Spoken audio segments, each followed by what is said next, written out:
What would you do if the power went out across your entire city, or worse, your entire country? We've seen it happen recently in Spain and Portugal, where millions were left in the dark after a major power outage. Cell phones, the internet, even landlines, all useless.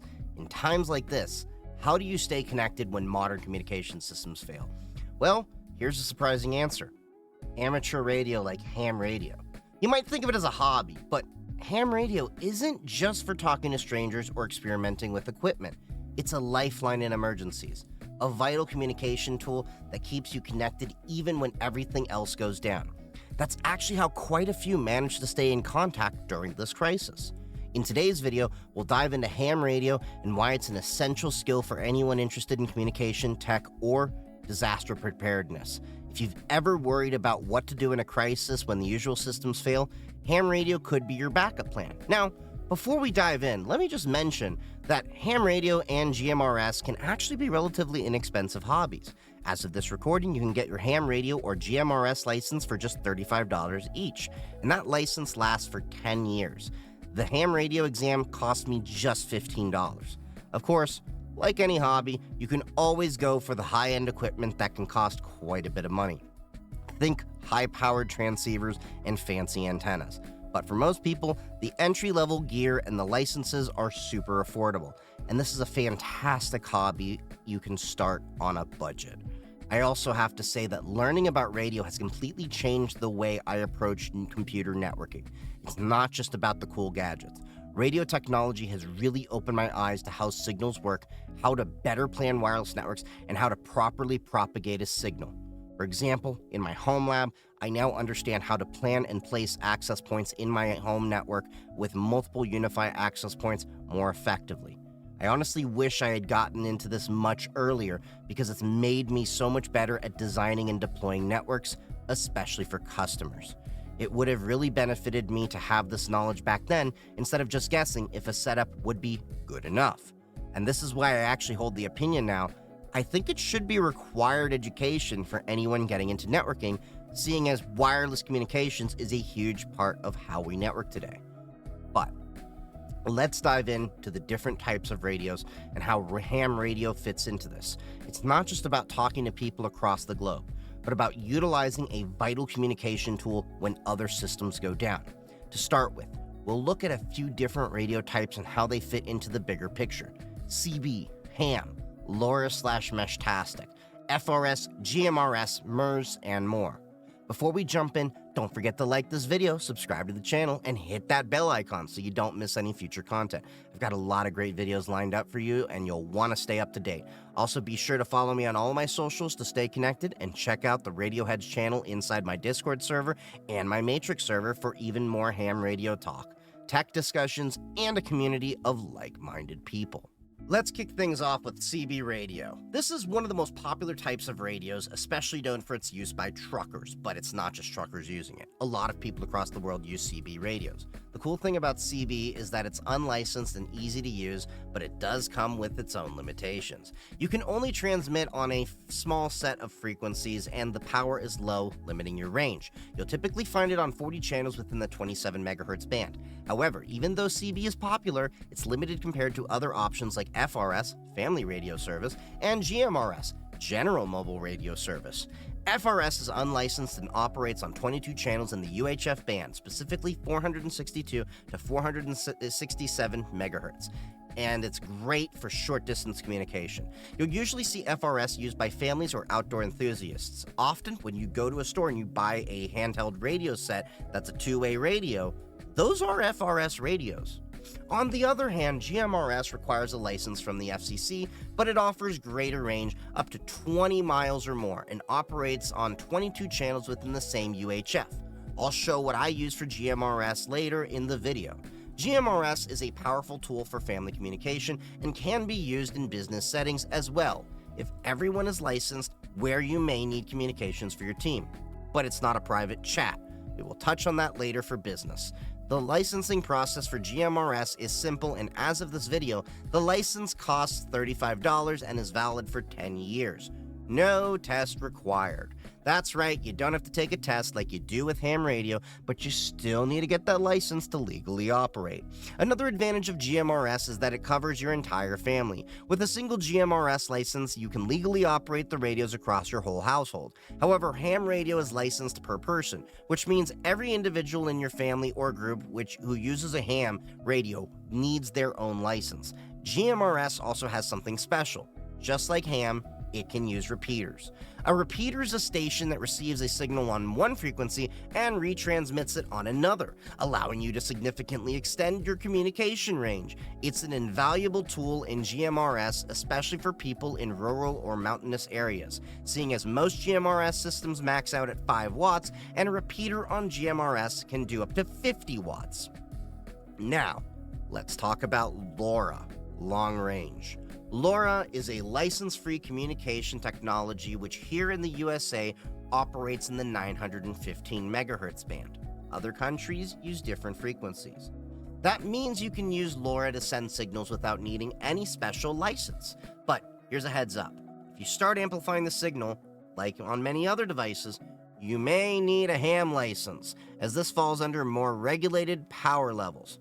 Meshtastic is a great way to take advantage of LoRa amongst many other ways, such as LoRaWAN and such we will not talk about. It's an amazing tool that is open source that creates a mesh network of nodes where each node can relay messages to the next node. Essentially, every device you add expands the network, creating an even larger decentralized communication system. So if you can see another node, you can communicate with them and they can pass the message along, and the network grows even more robust. The best part? You can use AES encryption to securely transmit messages and pre-share the key with others you're communicating with. Use this in advance of an emergency. You need to prepare before disaster happens. Meshtastic can work as a standalone device or even connect via Bluetooth or USB to your phone or computer, making it super flexible. You can use it for anything from casual chats to emergency communication. It's also really great in rural areas or places where traditional networks are unavailable. Speaking of Meshtastic, I have some cool devices to show off, and I'll have links for all the Meshtastic devices I'm showing in the description below. First, we've got the SenseCap 1000, which is IP65 rated, and I plan to use this in my dog's vest when I go hiking. This way, I can track them via GPS if they happen to run off with the built-in GPS, as Meshtastic can transmit their GPS coordinates if you enable it to other Meshtastic devices within range of a few miles. It's easily attachable to a belt or backpack, and it connects to your phone over Bluetooth. Then, there is also the Lilygo T-Echo, which I've been using to connect to my phone over Bluetooth. It's small and portable, great for when I'm out in the field. I also have the Heltec V3, which I use for my DIY versions of Meshtastic nodes. And for a standalone device, I'm currently using the Lilygo T-Deck, which looks kind of like a BlackBerry and is perfect for someone looking for an all-in-one device that doesn't need a phone to operate. It's completely hackable and it has a decent GUI. As you can see, I've connected to 56 nodes over the past 118 hours, and the battery on here lasts a couple of days. And eventually, I'm planning to build a beefier Meshtastic node now that I have a ham license, which will allow me to reach the 50-watt maximum power I'm legally allowed. Editing chief interjecting here. I accidentally misspoke when I said 50 watts on Meshtastic. I was confusing with GMRS earlier where we talked about 50 watts. The max you can do on an ISM band is about 1 watt. You generally don't want more powerful transmit than you do receive with Meshtastic because of the way that it works with, creating a mesh network there. You can get high amplification allowances on ham radios up to 1500 watts potentially, but we're not covering that in this video. Just wanted to make that slight correction. Back to the rest of the video now. That will help me to cover a much larger area, making my mesh network even more expansive. Plus, I get to learn more about amplification and everything. I'll also be working on a solar-powered Meshtastic device, which I'm still devising the schematics for, because it's going to be in sub-0 degrees Celsius weather, so when you're talking about charging battery cells there, you're probably going to want to heat up the battery so you can have safe charging that doesn't kill the battery. And I'm going to have a switch in there that will only allow charging after it gets above 0 degrees Celsius. Still working out the specifics on that, so look forward to some content maybe in the coming months. Although with these tariffs, who knows, because all the prices for my components have gone up. Let's talk about ham radios. While many people, including myself, start with a Baofeng because they're cheap and accessible, I highly recommend upgrading to something better due to spurious emissions that can cause interference. While there are many other solutions than what I'm about to show you, they often cost a lot more. I really like the TID Radio H3 and H8. These handheld transceivers offer Bluetooth built-in for programming. They also can do GMRS. The H8 is slightly more powerful. The H3 is fantastic for those of you interested in air bands and aviation bands, which is a unique feature. Both of these radios offer excellent quality without all the extra interference, and they're both great options for those starting out or even for advanced users who need something reliable and inexpensive. Plus, they come in millennial-friendly colors of transparent plastic. Transparent purple, please? Now, as I continue to grow in my ham radio journey, I do plan to upgrade to some more advanced and better quality radios for things like D-Star, APRS, and even more specialized modes like RTTY, RTTY, FST8, WinLink, and WSPR, Whisper. These are all different modes of operation that allow you to communicate in a variety of different ways and different conditions, whether it's for digital modes or even long-distance communication under challenging conditions. I'll be covering those in future videos as we dive deeper into the world of ham radio. And just so you know, I'll have links to all these radios down in the description below. Before you jump into any radio operation, it's important to understand the rules set by the FCC, especially when it comes to ham radio. The FCC does not allow encoding or broadcasting on public radios, airwaves without proper licensing. There are some nuances like Meshtastic, things like that. We're not going to get into the nuances though. Broadcasting refers to transmitting information intended for public reception, and in the case of ham radio, you're not allowed to broadcast in the same ways commercial radio or TV stations do.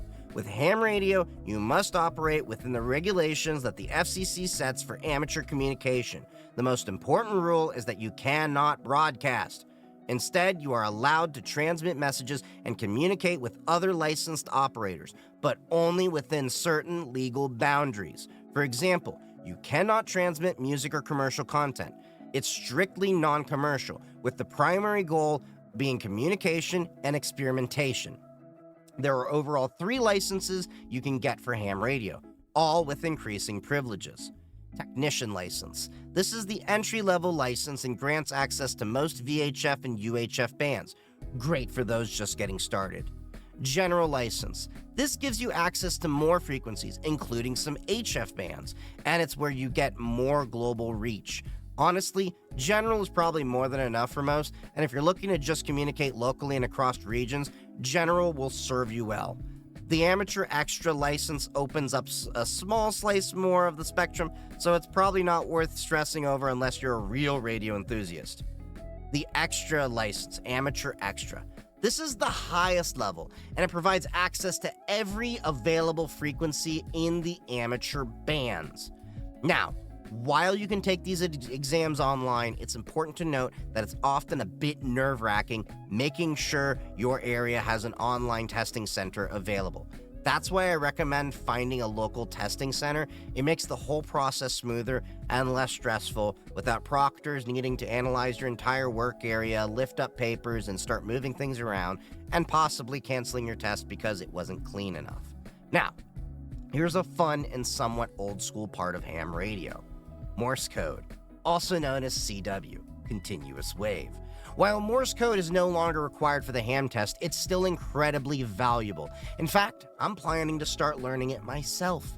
You can use electronic keyers and CW encoders, decoders to help you send and receive Morse code messages. It's also a great way to get a reliable message across, even in less than ideal conditions, as you only need 150 hertz to transmit a signal, versus, I believe it's, if I recall correctly, 3 kilohertz for a voice signal. Or is it 6? I should know this, I'm studying. Plus, did you know that with ham radio, you can actually send data? Yes, even in some challenging conditions, you can transmit data, as long as you're following the rules and sticking to your band plan. The idea of sending data through the airwaves, especially when cell phones and the internet aren't working, is pretty amazing. And just for fun, did you know that ham radio operators can actually talk to people in outer space? No, not aliens. Sigourney Weaver has nothing to do with this. I mean the astronauts in space right now. You can literally communicate with people in space using your radio, and some ham operators even receive data from satellites in orbit. How cool is that?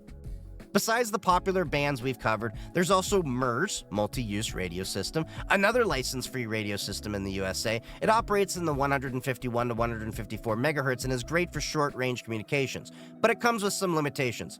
MURS is especially used by business and for personal communications in rural areas like FRS. There are no fees for operating MURS radios, but it's important to follow the power limitations to stay compliant with rules. And speaking of business use, there are specific regulations for businesses when it comes to radio communications. For example, if you're looking to use radios for business purposes, you'll need to file FCC Form 601. This comes with a much higher licensing fee than the typical $35 for GMRS or ham, and the process involves more documentation and reporting. Businesses must ensure they are following all required regulations. For more information on business licensing, check out this resource I found, which I will put in the description, about business FCC licensing. One of the most significant reasons to get into ham radio, and especially why it's relevant to IT, networking, and cybersecurity enthusiasts, is disaster preparedness. We've all seen how fragile modern communications can be during an emergency. Earthquakes, hurricanes, even wide-scale power outages can knock out cell service and the internet. But ham radio is peer-to-peer, meaning it doesn't rely on cell towers or the internet to function. It's a reliable backup when everything else fails. There are also ARES, Amateur Radio Emergency Service, and RACES, Radio Amateur Civil Emergency Service, that you can volunteer for. These are organizations that work with government agencies to provide critical communication during emergencies. They're always looking for trained ham operators to help during disasters, and it's a way for you to help contribute to your community and be prepared for the worst. So, there you have it. Ham radio is not just a hobby. It's a powerful communication tool that every IT, networking, and cybersecurity enthusiast should get into. Whether you're preparing for an emergency, wanting to communicate without relying on the internet, or just exploring a new technology, ham radio offers endless possibilities. And with tools like hamradioprep.com, getting started is easier than ever, especially with my discount code ChiefGeek3D. That's Charlie, Hotel, India, Echo, Foxtrot, Golf, Yankee, Kilo 3, Delta. Don't forget to use that for your 10% discount.